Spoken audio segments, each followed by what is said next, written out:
read the book Baby Catcher, written by Peggy Vincent. It's an autobiography written by this woman who was a midwife who practiced between the 1970s all the way up to the 1990s. I'm going to look at my paper here to make sure that I didn't forget anything important as I recount the book. And basically every chapter is a birth story. It was, gosh, a whirlwind of emotions. I think I probably laughed, cried, and got mad within the first couple of chapters of the book.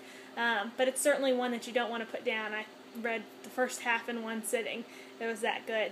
The goal of the book was to call for a more personalized approach to childbearing, which was a new ideology that was occurring during this time. It set Vincent apart from the physicians with which she practiced, and ultimately she advocated for women's choice for a safe home birth. This was the first time that home births had ever even been an option. So she tells stories from when she was a student nurse at Duke University and later a certified nurse midwife. In the book there's over 40 birth stories, and she details the pain, the sweat, the blood, every part of it. And she recognizes the difficulties that midwives face during this time period when she practiced. She individualizes each of her patients' births and steps out of the traditional hospital births into home births. I remember some points in the book I was thinking, oh my gosh, I need to wait years before having children, and then as soon as you finish the story, you're so excited to have kids. So it was really, really good. My rating for the book, I would probably say 4 out of 5 stars.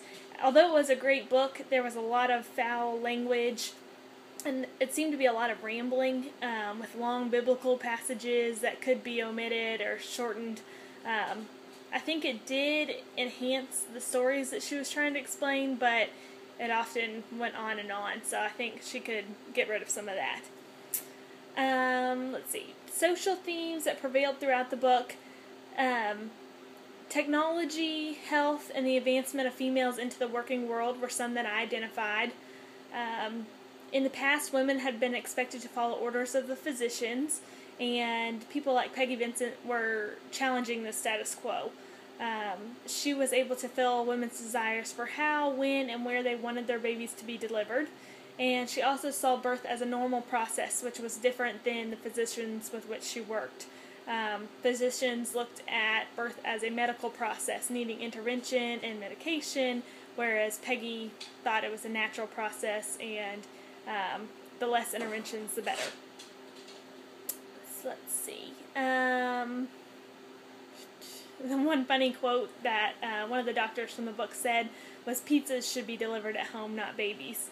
So that was their mentality, and that was one of the reasons why she entered into the midwifery field, because she didn't agree with that, and she wanted to offer women a different approach to delivery. Culturally, let's see, there was a cultural shift from the hospital births to freedom of delivery, whether it be at your house or the method. The first chapter of the book introduces an African-American woman named Zelda, and she was laboring with her third child, and the physicians wanted her to lay down on the bed and be quiet and take the medications even though she didn't want to. They actually ended up gassing her, not by choice, but it seemed to be just to show authority, which was really frustrating. That was one of the first and most memorable stories in the book.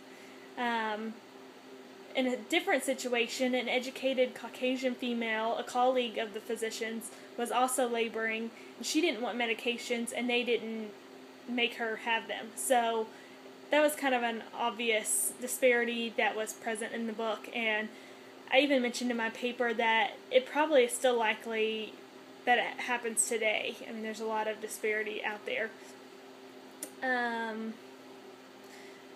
Another cultural shift was the mentality that women should give birth in a hospital with drugs, without family members, and with limited physical movement.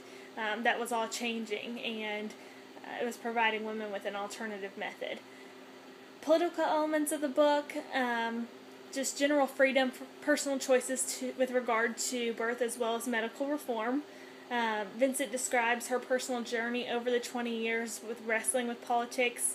She faced a lot of difficulty. People didn't believe that she was doing the right thing and that it wasn't healthy for the women and the babies, and that basically the risks outweighed the benefits.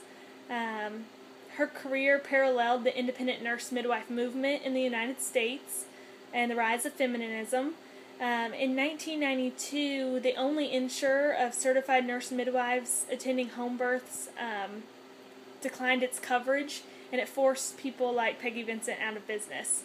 So that is what ended her career.